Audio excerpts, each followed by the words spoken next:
Former President Donald Trump recently shared his thoughts during a historic sports moment in the U.S. as the World Club Cup unfolds on American soil. He spoke about how this tournament marks a significant milestone not just for American sports, but for its image on the global stage. Trump praised FIFA President Gianni Infantino, calling him a friend and crediting him with the sport's growth in the U.S. He joked about changing the name soccer to football through an executive order, laughing about the cultural differences in naming the sport. The conversation touched on Trump's past interactions with FIFA, revealing he once hosted the World Cup trophy in the Oval Office. You've made history on just about every stage in the world, but now we're watching history unfold here in the United States as the World Club Cup takes place here. What does it say for America on a global stage, not just for politics, but now sports too?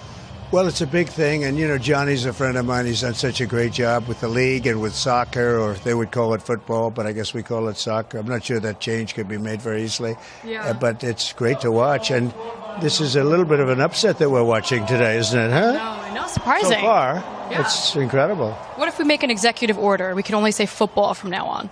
I think we could do that. I think I could do that. Yeah, well, speaking of Gianni, I mean, FIFA's been so wonderful in this process, and I know that you've had their trophy on your desk. Now it's at the Trump Tower. What do you think they're doing for the sport in America? Oh, they're doing fantastically well. It's a growing sport. It's a great sport. That's right. They said, could you hold this trophy for a little while? We put it in the Oval Office, and then I said, when are you going to pick up the trophy? He says, we're never going to pick it up. You can have it forever in the Oval Office. We're making a new one. And they actually made a new one.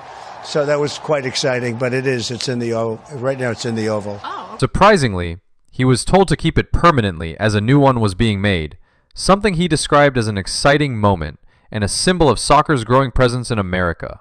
When asked if the U.S. could ever dominate global football, Trump pointed to recent success on the world stage, not just in sports, but politically and economically.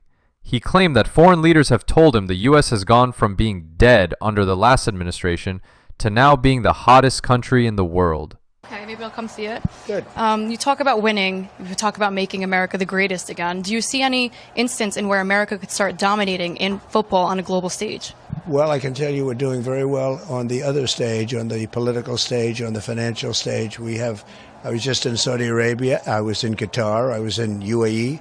Here we have Qatar and, the big presidents they have. But all of the leaders, and then you look at NATO, all of the leaders said a year ago your country was dead, and now you have the hottest country in the world. There's a lot of truth to that. We were doing very badly as a country. We had an incompetent administration, and now we have a hot country. It's really hot. And I think the soccer is going to be very hot here, too. It already is. It's gotten, a lot of play, and I think with the play come the great players, and I think it'll do very well. Yeah, I'll give you some great numbers we got. The interview also included some impressive statistics. Over 2.4 million fans filled the arena across 4 matches. Nearly 3 billion global viewers tuned in, and the prize pool hit $1 billion.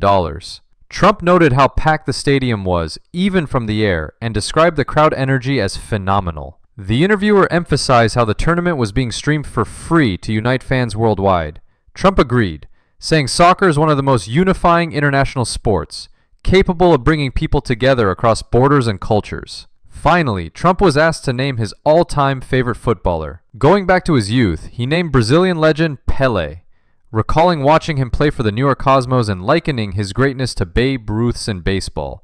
For Trump, Pelé remains the GOAT of football. This week. So in this arena alone, we sold out 4 times in the last week. Wow. Over 2.4 million people filled up this arena. Almost 3 billion viewers, $1 billion in prize money. I know we like to talk about billions here, but it's been quite a success. I could see it, and we flew over the stadium. It was packed, and that's the four matches I know for this group that came in for this.